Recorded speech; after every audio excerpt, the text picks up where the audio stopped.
the doctrine of faith alone is destroying your relationship with God. I know that's a bold claim, but this channel is about speaking the truth, even when it hurts. Stick with me, and I pray you'll see that I'm approaching this with love. I am not today going to pick out a bunch of Bible verses and throw them at you to defend the Catholic teaching. I will remind you that I am no theologian, philosopher, or apologist. There are plenty of people on YouTube who are, and I'll link to a few of those in the description. I'm also not going to be debating theology in the comments section. I instead am going to appeal to your common sense, and am just going to use one Bible verse, Matthew 22, verses 36 through 39. Teacher, which is the great commandment in the law? And he said to him, You shall love the Lord your God with all your heart and with all your soul and with all your mind. This is the great and first commandment. The second is like it. You shall love your neighbor as yourself.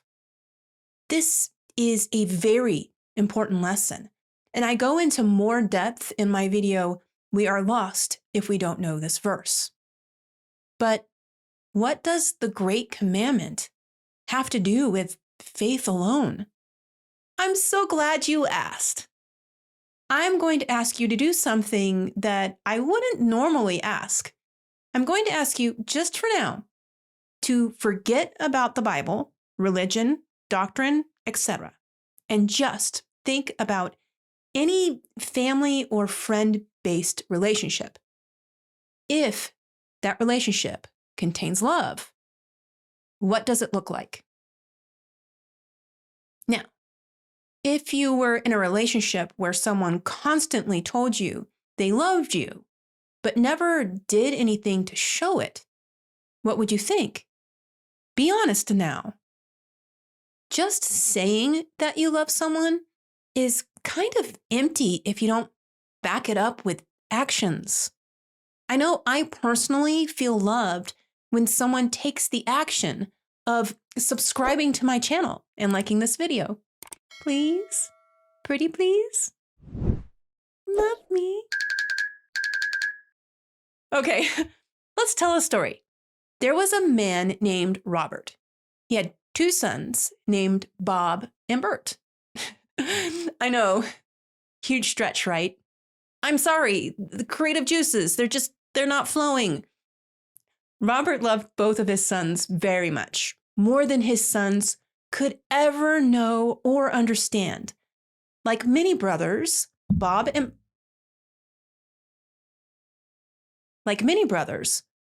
Bert had certain similarities and certain differences. If you asked either one if they loved their dad, they would both enthusiastically say yes. They would rave about how much their dad provided for them, sacrificed on their behalf, and just genuinely loved them. They both clearly appreciated and cared for their father. Here's where their differences came into play. You see, Bob so loved his father that he wanted to make sure that his father knew it through his actions. He worked hard for him and always contributed to the household in any way he could. When he broke the rules of the house, he understood that he was hurting his relationship with his dad and would work to mend it. Bert, on the other hand, understood that his dad knew he loved him. He didn't feel he needed to prove anything.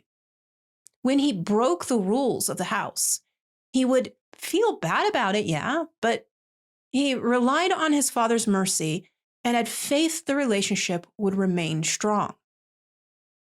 Common sense tells me that one of these relationships is one-sided. Love is not just a feeling, it's a verb. When Christ tells us to love our neighbor, he's telling us to care for their needs, to show mercy and forgiveness, to share the good news of Christ's resurrection. That's love. It's an action. It's not virtue signaling. It's not tepid or empty words. If you love someone, you want to show it. That's what builds the relationship.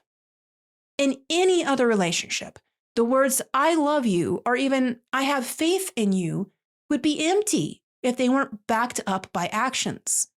In any other relationship, if you just counted on mercy without consequences whenever you did something wrong, you'd likely be less concerned about doing what is wrong. In any other relationship, if we did something that directly opposed the person we claim to love, we would go out of our way to do something to correct that wrong and strive to never do it again. In any other relationship, we are willing to do so much for the one we love. Why then wouldn't you do that for the most important relationship of all, your relationship with God? Why then would you think that you don't need to do loving deeds for His glory? Guys, it just doesn't make sense. To say that faith alone is all you need for your salvation, it's taking for granted your relationship with God. Yes, it is God's grace that gives us faith.